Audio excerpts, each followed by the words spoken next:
High, good morning সকলকে। Morning ওয়াকের জন্য তাড়াতাড়ি ঘুম থেকে উঠেছি। উঠে দেখি ঝাঁটা পিছে দুইজনে যুদ্ধ করছে। যুদ্ধের মধ্যে ঝাঁটা জিতে গেল। তারপর আমি উঠোন ঝাড় দিয়েছিলাম, তখনই দেখি ও বাবা, শিয়াল পণ্ডিত একদম আমার সামনে আমাদের বাড়ি আসছিল। একটা কুকুরের বাচ্চা আছে, ওইটাকে খেতে। তারপর গাছে একটু জল দেওয়া বাকি ছিল, গাছে জল দিচ্ছিলাম। তখন কুয়াশাটা গাঢ় ছিল, আগে পাতলা ছিল, তখন আস্তে আস্তে গাঢ় হয়ে যাচ্ছিলো। তারপর রান্নাঘরের কাজ ছিল, রান্নাঘরের কাজকর্ম করতে গিয়ে এই যে কালি লেগে গেছে আজকে। মানে উনুন পরিষ্কার করতে হয়েছে, ছাই ফেলতে হয়েছে।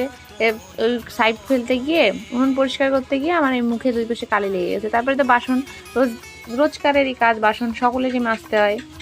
আর বাসন মাজতে আসতে না আমি বারবার পিছন দিকে তাকাচ্ছিলাম যে শিয়ালটা সত্যি সত্যি পিছন দিয়ে আসছে নাকি।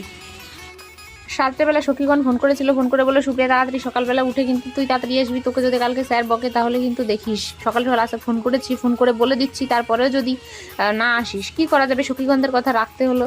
তারপর বাসন পরিষ্কার করে ব্রাশ করছিলাম। তারপর ব্রাশ ট্রাশ করে যে মুখের ভিতর দেখেছো এই যে কালি লেগেছে, পুরো ওই উনুন পরিষ্কার করতে গিয়ে কালির জন্য আমার একটু মুখে ফেস ওয়াশ করলাম। আমি রোজ দিন সকালবেলা ফেস ওয়াশ করি না।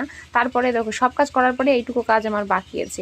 এরপর চলে গেছি রেডি হতে। তখনও মানে 6:40 আমার মাঠ থাকে, আমি তখনই বাজে 6:35, মানে আজকেও আমার লেট। তারপরে রওনা দিলাম মর্নিং ওয়াকের উদ্দেশ্যে, মাঠের উদ্দেশ্যে রওনা দিলাম। যাওয়ার সময় দেখো আমাদের বাড়িটা একটু ভিতরে, এই যে ঘাম ঝরিয়েছি গিয়ে, মাঠে গিয়ে ঘাম ঝরিয়েছি, ঘাম ঝরানোর পরের অবস্থা এই যে। আর মর্নিং ওয়াক শেষ, এখন টাটা, বাড়ি এসেছিলাম। মাঠ টাটা দিয়ে বাড়ি এসেছিলাম। বাড়ি এসে দেখি যে বাবা রান্না করেছে। আমি মর্নিং ওয়াক খেলে বাবাই রান্না করে, বাবা রান্না করছে। তারপরে পুচকি, আমি, বাবা তিনজনে খেতে বসছি। আমাদের আজকে দিয়েছিল বেগুন সেদ্ধ দিয়েছিল, ডিম দিয়েছিল, আর শাকের তরকারি ছিল। Bye bye.